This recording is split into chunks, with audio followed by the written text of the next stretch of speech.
Hey everybody, Wayne here from golflondon.ca. I'm doing another strokes gained video. We're going to look at the previous weekend's Travelers Championship. Going forward, I want to get these out more quickly so that the tournament's still fresh in our minds. Unfortunately, it's taken me until Friday today to get this one out, so apologies for that. Next week we'll get the Rocket Mortgage Classic out sooner. Other thing I wanted to mention is last week there was an LPGA major, and I wanted that to be the focus for the strokes gained. Unfortunately, the LPGA has only just started collecting the types of stats that the PGA Tour has. So on the one hand, I'm glad they're doing it. On the other hand, I think it's a great shame that it's taken almost 20 years for them to follow the PGA Tour's lead. I think that the LPGA tournaments, the LPGA stats are actually probably a lot more relatable to the typical male weekend player. And so I really hope that they get their stats going very quickly so we can start focusing on the girls there, because I just think that it'll be a better thing for us to be able to relate, those of us that aren't PGA Tour players. But that's the reason why we're looking at the Travelers and not the LPGA major. But going forward, we will be absolutely looking at LPGA Tour play. So I'm going to start with a site that I found trying to figure out the best way to get strokes gained data. On the PGA Tour site isn't too bad, but it's not as good as I wanted it to be. So I found this site called Data Golf, so datagolf.com. What you're looking at right now is it's 8 in the morning on Friday. So the second round of the Rocket Mortgage Classic has just started not long ago. So we're just looking at the round one stats just to give you an idea of what Data Golf has.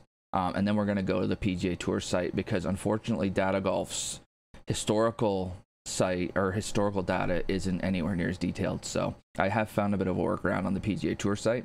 But if there's a tournament currently going on and you want to access the stats for it, Data Golf is awesome. So if we look at it, we've got Davis Thompson leading. He shot 9 under yesterday, so that's 63. I think it's a par 60 or par 72 the course. Either way, 9 under for one round is quite significant. He's gained 2.88 shots putting. He's gained half a shot around the green, so ARG around the green putting. He's gained three and a quarter shots approach shots, and he's gained 3/4 of a shot off the tee. If we take the strokes of the approach and the off the tee, add them together, we get our strokes gained tee to green, which can be a handy tool just combining those two. But overall, in one round, he gained 7.38 shots against the field, which isn't shocking, being 9 under, where the average was right around,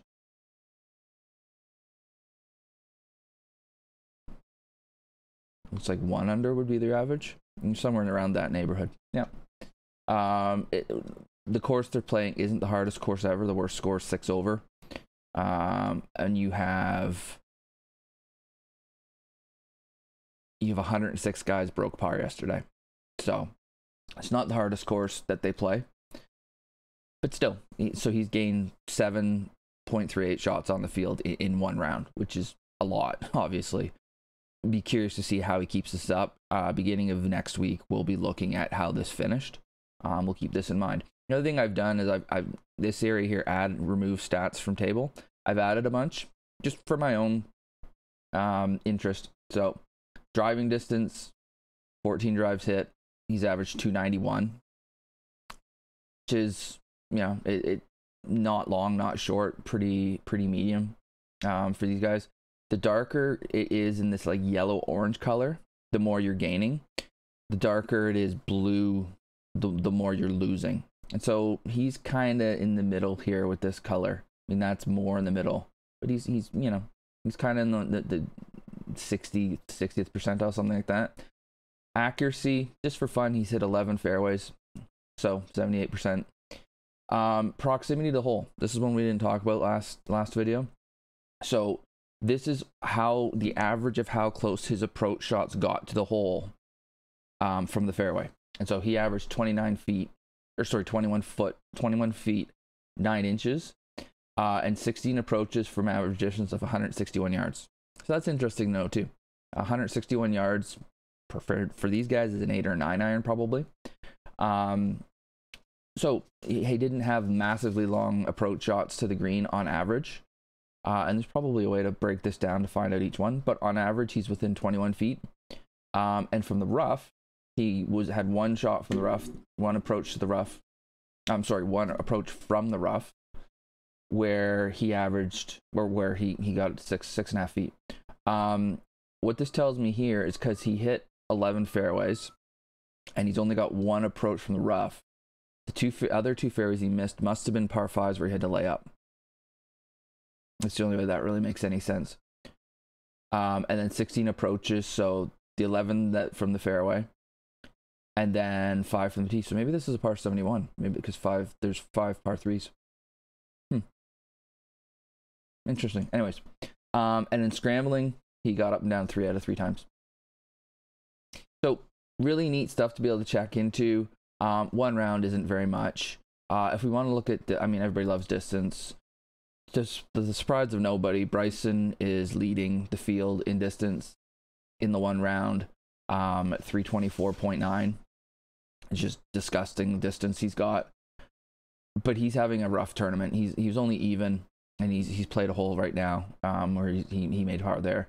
But he's losing shots putting and around the green and approach. He gained 2 shots off the tee, but then after that it just became a struggle. The thing that really strikes me is his approach play. He hit 9 of the fairways, and again his rough proximity was better than his fairway proximity. And if you look from the rough, he had 2 approaches from the rough, average distance 121 yards. I would rather be 121 yards in the rough than, well, 143 is not that big of a difference, but then being farther away in the fairway. But it looks like his fairway, his shots from the fairway really let him down. And yeah, he didn't really get much going on or around the green. He got up and down 4 to 8 times, so he missed a truckload of greens. He only hit 10 greens. And he hit 9 fairways plus his tee shots. So he would have had 14 attempts. Sorry, 15. That doesn't make sense. There's something I'm missing here. Either way, his approach shots from the fairway really let him down. From the rough, pretty good. But yeah, approach shots let him down. His scrambling let him down. His putting let him down. So it's not all about the distance, but it's also more about the distance than what we've been led to believe. I don't believe in drive for show, putt for dough. I think that the driver is a weapon. It's a skill that is definitely worth improving. I think there's a lot can be gained from the driver. I just think that Bryson had not a great day today, or yesterday. Sorry, that's all it is. But yeah, just to give you some ideas. And then if we look at the shortest hitter, just for fun, shortest hitter 231. That seems really odd to me. But he had a poor day overall. Who was a short hitter that had a good day? Looks like Satoshi Kodaira. Sorry. I probably mispronounced that. Really good with the putter. Around the greens, meh. Decent approach. Barely gained anything off the tee. Ended up gaining 3 strokes, mostly from putter, really. Hit a bunch of fairways. Pretty good approach play from the rough. He was 205 from the rough. That's gonna be tough to deal with. Didn't get up. He got up and down 4 to 7 times, which is It's not too bad. But they need to be better at that level. But still shot 5 under. So it strikes me that he hit a lot of good approaches and made some putts. So you can basically, what I really wanted to get out of this series is there's more than one way to play golf. So he's giving up 50 yards off the tee to Bryson, and yet he's still beating him. Okay, there'll be other times though where Bryson gets in a groove and he's just going to dominate with the driver. So, and if you look at most dominant players in the history of the game, you look at Tiger Woods, you look at Jack Nicklaus, two of the guys that are considered to be the best. They both were long hitters too. So they had that weapon and they used it sparingly. They used it when it made sense, but they also knew how to get the ball in the fairway. So it was a tool that they used when it made sense to use it, but they didn't just go bombing away all the time. We'll see going forward if just going full out is the way to go. Anyways, let's have a look at last week's. So the Travelers won by Harris English after an 8-hole playoff where they parred every hole until Harris English finally made a birdie at the end. So this reminded me of when I was a kid and you try to go out and sneak 9 in before dark after dinner or something in the summer. He just kept going. But poor Kramer Hickock, this would have meant a ton to him for him to have won. I'm pretty sure he's never won a tournament before. He would have gotten 2-year exemption on tour. He would have gotten into some like Masters. He would have gotten into all the invitationals. He would have got all the World Golf Championship events. It would have been a big thing for him to win. Finishing second, he's still going to be in good shape. He's just not going to be in as good a shape as he would have been otherwise. It's unfortunate for him to lose. But I guarantee at the beginning of the week, if you tell him he's finishing second, he probably goes, okay, that's cool. He's locked up his card for next year for sure after this. So I mentioned that this isn't the greatest. It's not as good as the US Open site we had last week. What we need to do here to get at the stats we want is so let's look at Harris first. We'll look at both of these guys. So Harris English, and it gives us this here. We can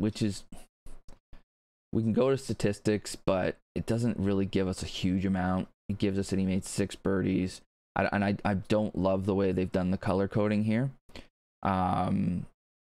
Anyways, 6 birdies, 11 pars, 1 bogey.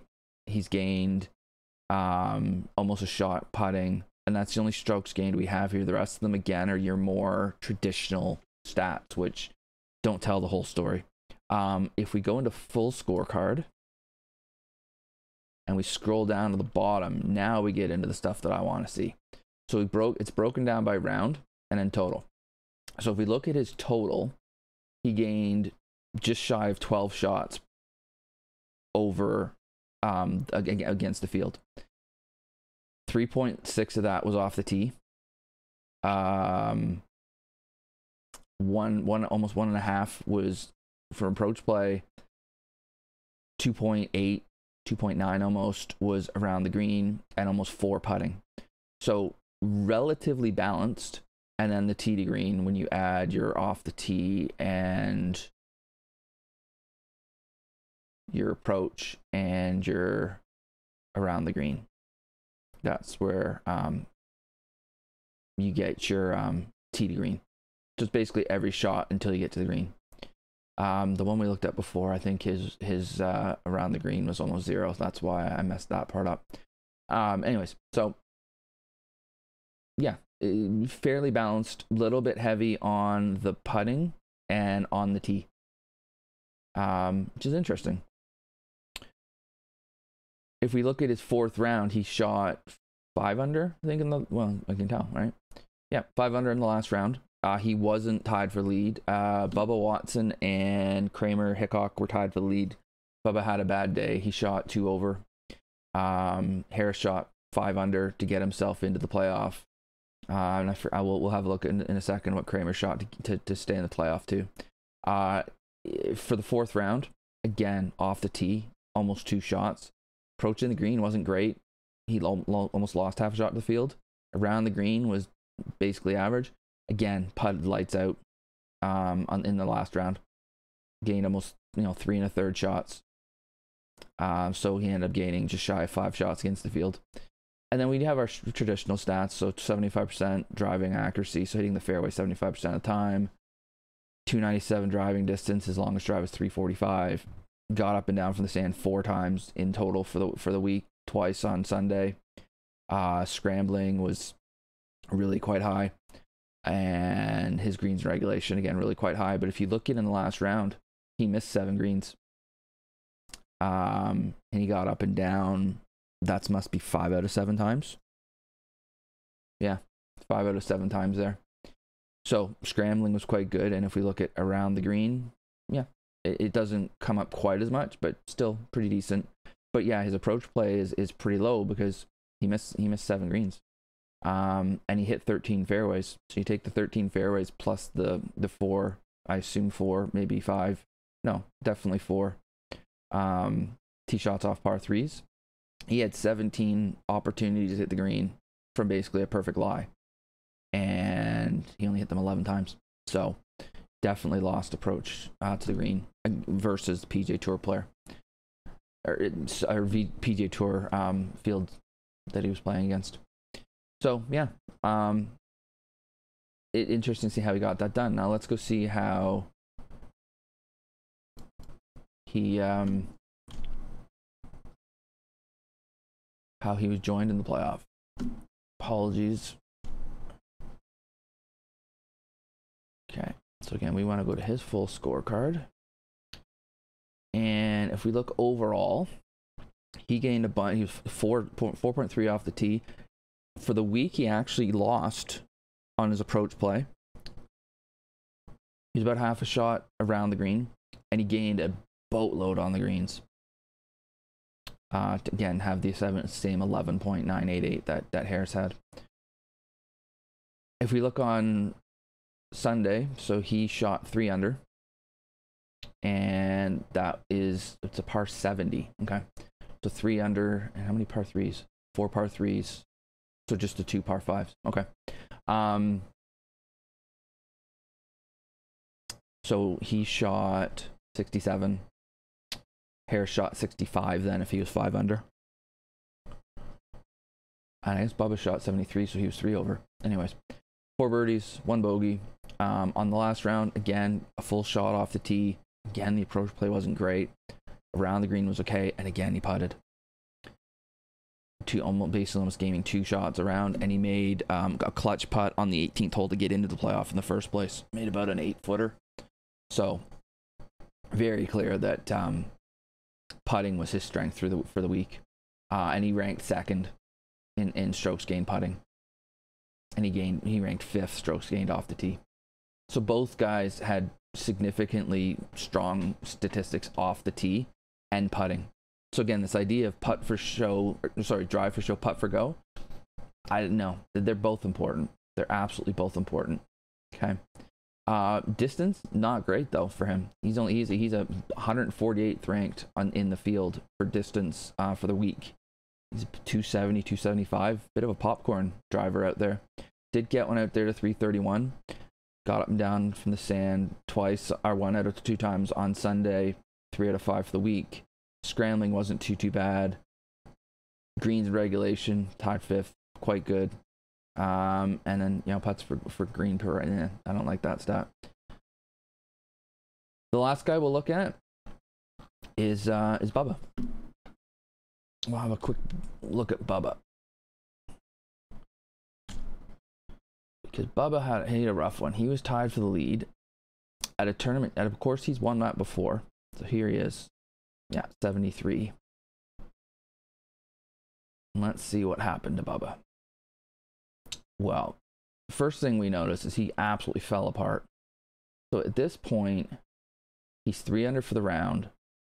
He pars in, he's in the playoff, right? Because he was tied with Hickock, and Hickock shot 67, 3 under. Bubba then goes bogey, bogey, bogey, double, bogey. Absolutely falls apart. Really quite unfortunate. An unfortunate finish. After 13 holes, he's right in it. He's right in it, and very surprising to see him fall off the cliff like that. I'm just gonna focus on his round 4. He lost shots off the tee. Now the thing about Bubba is driver is a weapon of his. He hits it a long way. He usually hits it pretty straight, but he definitely hits it a long way. And he curves the daylights out of it. He lost off the tee. That's always going to be a struggle for him. always gonna be a struggle for him when he's doing that. Because if you look for the overall week, he almost gained 3 shots. He lost a bit here. He lost on his approach to the greens. He lost around the green, and he lost with putting. So he lost 3 shots. He just lost everywhere. 8 fairways hit. Yeah, okay, whatever. It depends on how much you missed the fairway by and what kind of lie he was left with and all that stuff. But he's getting it out there. He's 305. Still not as far as you would expect. So I wonder if there's a bunch of 3-woods in there. I mean, for Bubba, he got one out there at 362. Scrambling. So he missed 6 greens, and he only got up and down twice. That hurts. And if you look at his other rounds, here at 50%, but that's only 1 out of 2. That's not bad. Here he 5 out of 5, 4 out of 5, and then 2 out of 6. So that hurts. So, but you can see here, like, every part of his game failed him on Sunday, and I would imagine most of that comes from right here. I didn't see a lot of Bubba, but it really looks like some bad things happened here. So just nice look at strokes gained. Look at some of the stats. More than one way to do it. Hickock was giving up 25 yards to English for the week, but made a lot of putts. Thing that I'm worried about with Hickock is that strokes gained putting. Is that something that he's going to be able to continue? Is he going to be able to continue that? That could be just a guy who got hot with the putter for a week. That will happen because his stats are skewed really towards the strokes gained putting. Although his strokes gained off the tee was really good too. So we'll see what happens. Again, next week, early next week, we'll have a look at the Rocket Mortgage, and I'll absolutely keep an eye on the LPGA stats and see how they're coming along. I particularly want to get their majors in because I like the idea of the majors. But I hope you guys found this helpful. If you did, like and subscribe. Lets us know that you're enjoying the content. And again, if this is something that you're interested in learning more about, if you're looking at working on your game, you're in the London area, get a hold of us. Contact information is in the description. We're doing journey camps right now. We're having a blast, but we also have tons and tons of room for adult players who are looking to get better. So give us a shout. Feel free to interact with us on our social media platforms, which again are in the description. Until next week, have a great one. Enjoy your weekend. For those of you in the States, have a great 4th of July long weekend. Those of you in Canada, I hope you've had a good Canada Day. Hope you were able to turn this into a long weekend. But yeah, have a great weekend. We'll see you early next week. Cheers.